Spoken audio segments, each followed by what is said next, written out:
When you enter the Petra Visitor Center, you come through security, which is fairly lax. If you do not have a Jordan pass, and you need a Jordan pass, just spotted somebody I know, you go over to the Petra Visitor Center and you purchase your pass there. What you have is a little souk. Around the souk you can buy your headscarves, your hats, and you can buy food. Over there at Indiana Jones, and you can have Sima.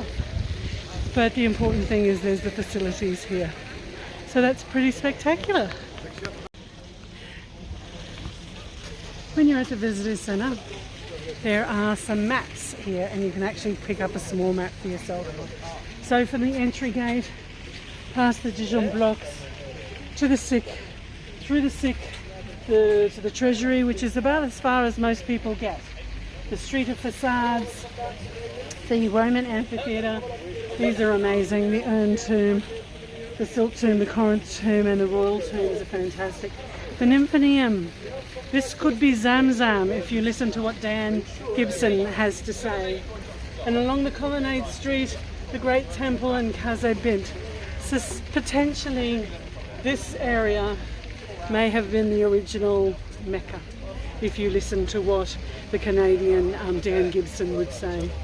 Because when Hagar was here with Ishmael, when Abraham kicked them out, that potentially Hagar would run between the two mountains, Jabal Umamia and Jabal something else over here. So run between them for 7 times. So let's go and have an explore. Well, things have changed since last time. Last time you just took your Jordan pass to the check and then you got checked in. Now you've got to exchange it for a ticket. Change of processes. So I've exchanged my ticket for my Jordan pass for a ticket.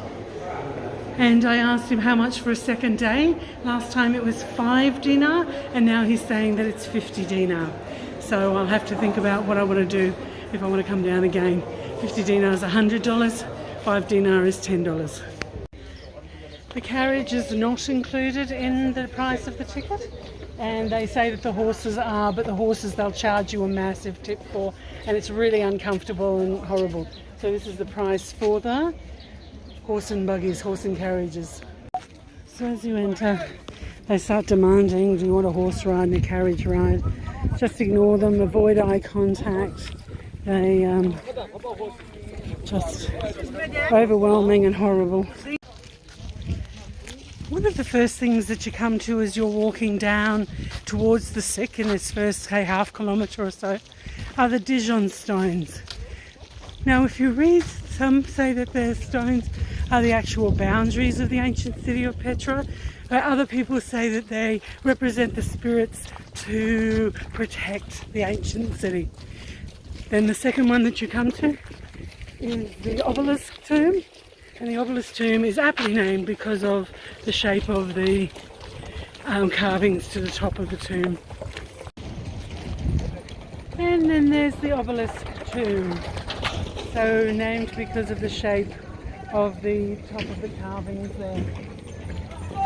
Just beautiful. Once you come down that open area, you come to the dam. If you look on YouTube for the videos when this was in flood, it's actually quite a terrifying sight.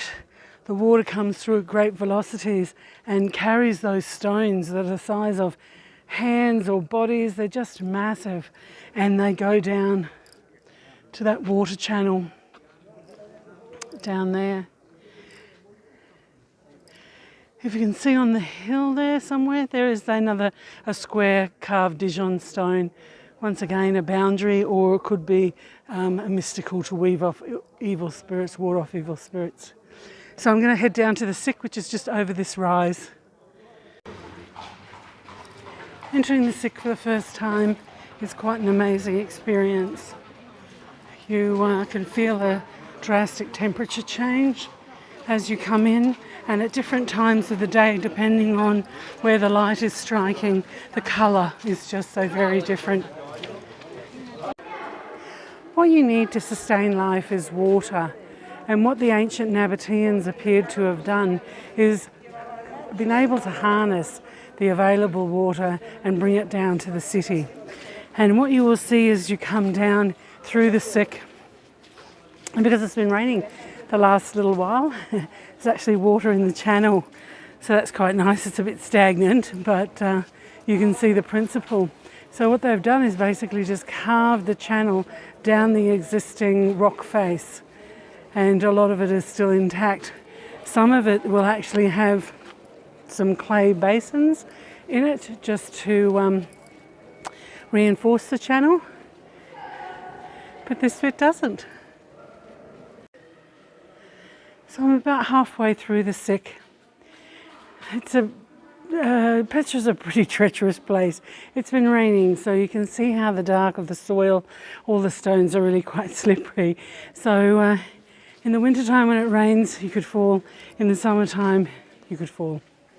But I'm halfway through the sick at the minute, and behind me you can see the caravan, the camel caravan. Those round sections just there are the camels coming down the hill to Petra with their load. And here is our camel driver, and he's got his little sandals here, which is really quite sweet. So once they've been down to the bottom and they've unloaded their wares, they come back this way. And so you can see two humps in the wall just there. So that's the empty caravan coming back up the hill after they've let their load off down at Petra. So once you've walked about a couple of kilometres through the sick, you come into this first area, which is the Treasury. Beautiful sandstone carving. It's called the Treasury because there's a pot up the top there that the Bedouins thought held treasure, so they fired into it to see if there's any treasure in it. So you can come down here, you've got camel rides, you've got some very basic toilets and a little souk, and then we go down the Street of Facades, which is down this next alley, and we'll come for the we'll come to the Roman amphitheatre and the Nymphaeum. So it's about 1:45. I've been walking for probably just over an hour or so, coming through the sick. Came down to the Treasury, through this next little sick to the Street of the Facades. From here, around the corner, will be the Roman amphitheatre, and then the urn tomb, royal tomb, silk tomb, Corinth tomb, and the Nymphaeum. After coming out of the Street of Facades, you come into this area where there's a trail going up to the caves over there, or you can continue walking to the amphitheatre. So the amphitheatre, it's 25 to 125 AD, Greco-Roman, but also by the Nabateans, constructed by the Nabateans. When they did the carving, they actually carved out and disturbed a lot of those tombs that are up there. I think it seats around, 6,000 people. Orchestra pit. And entryways in 3 levels. Fabulous. After you've come down the Street of Facades, and then you come down to this area here, which is the start of the royal tombs type area, there's another bathroom across the way there. But the cutest little thing is the urn tomb. And if you take a look at him, I really, really think that is 2 eyes, a nose and a screamy face, a screamy mouth. That's the urn tomb. It's just so beautiful.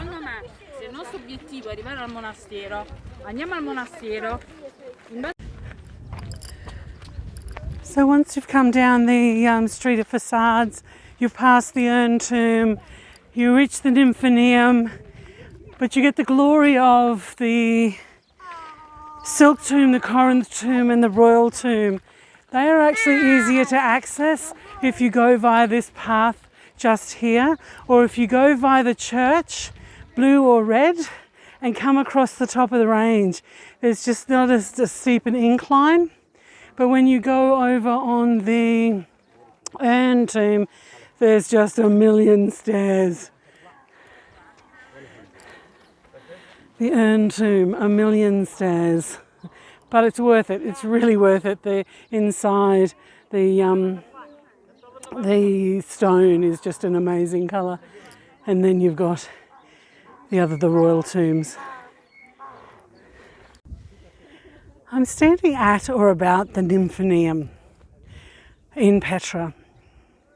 And when you look online to a Canadian guy, Dan Gibson, giving his interpretation of Islam and archaeology, one of his observations is that Petra was the first Mecca.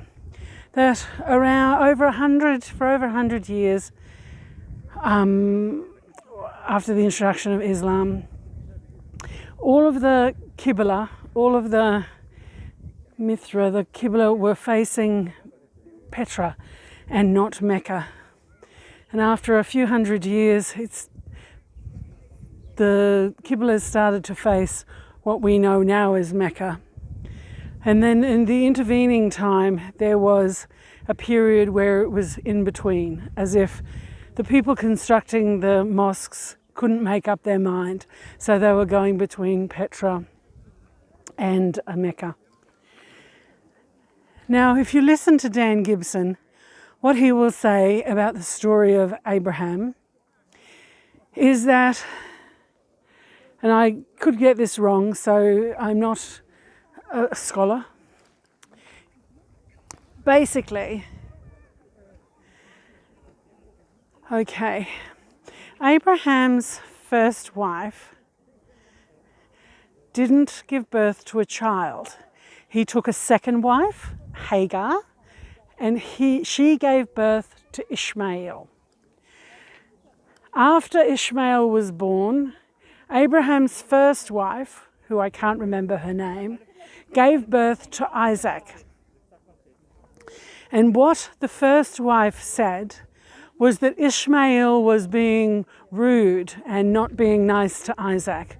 So she asked for them to be cast away. So what Abraham did was he gave Hagar some water and some bread and sent them away. And what Dan Gibson would say, that this was the area and shunned to Bathsheba. But what Dan Gibson would say, that this is the area that they came to. And when Hagar's cried to the heavens, God answered her by giving them water at the Zamzam, which potentially could be this Nymphaeum or over just past Kaze Bint, that little square building just over there. And what Dan Gibson would say is that Hagar ran 7 times between the mountains.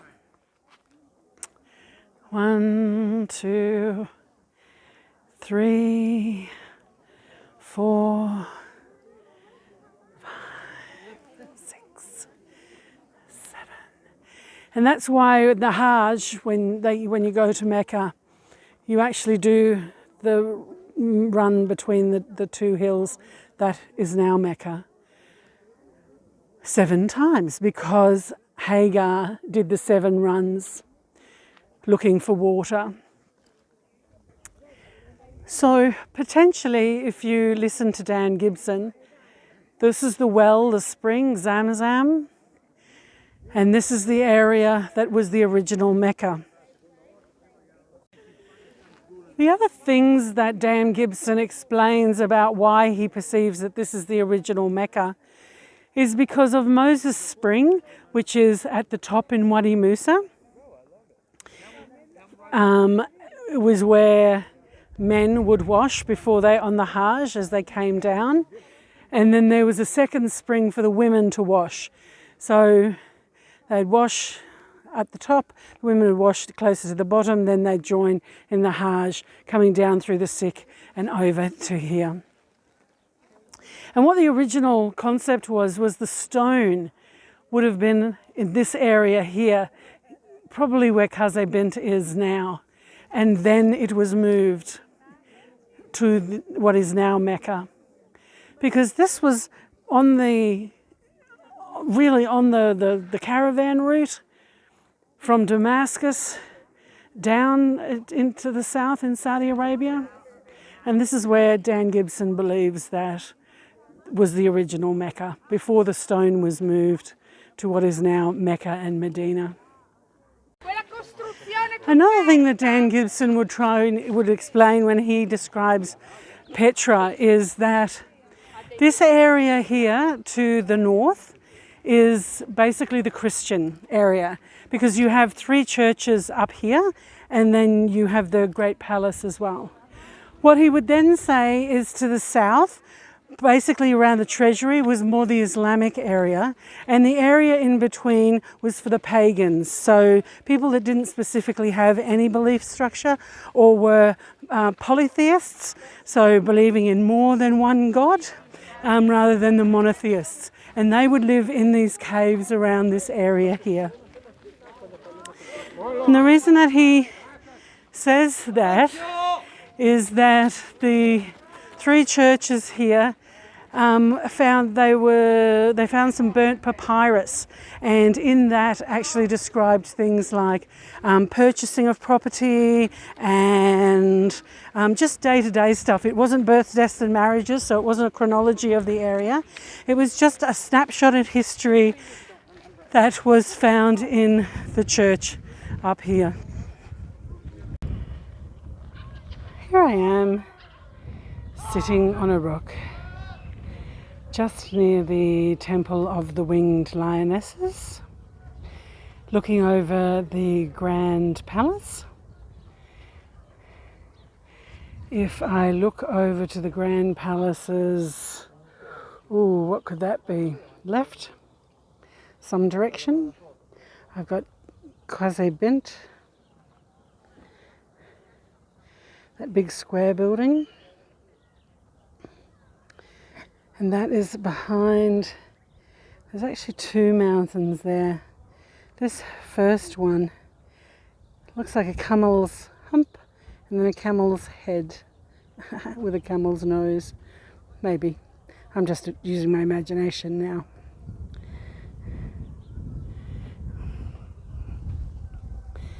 And if I pan right the way over the Nymphaeum, then we end up with the royal tombs, the Corinth tomb, the silk tomb, and the one with all the stairs and the little face. Looks like 2 eyes, a nose and a big screaming mouth, the urn tomb. Over there on the other side of the Wadi, on that Jabal, that hill. This is how I'm spending my day. As I'm wandering, I completely forgot about this bridge, which is just made of rebar. So I'll just have a fit as I walk over that. Well, I just keep going from one path to another, slow gradients up, slow gradients down. That's the main walkway. That's going down to the Street of Facades. That's the way to the Treasury. But I'm up here on a ridge, heading to the royal tomb.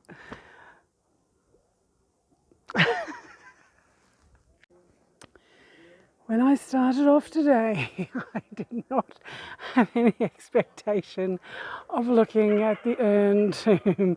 I have literally walked, other than up to the monastery, I walked to the basin, across the top of the ridge, past the Byzantine churches and the Church of the Winged Lionesses, lions. And now I'm looking at the urn tomb. Look at the masonry work on that, those arches. up to what I think is the most beautiful face in the world. 2 eyes and a nose and a mouth on the urn tomb. Spectacular.